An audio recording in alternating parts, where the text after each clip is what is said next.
Hello, welcome guys. Today in this video gonna to show you how to enable developer mode in Google Chrome. So firstly open Google Chrome and look for three dot. After click on more tools and click on developer tools. So here open developer tools and elements, consoles, scrolls, network, all information in the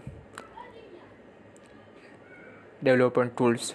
So very easy and simple math. Thank you for watching my video. Please subscribe my channel.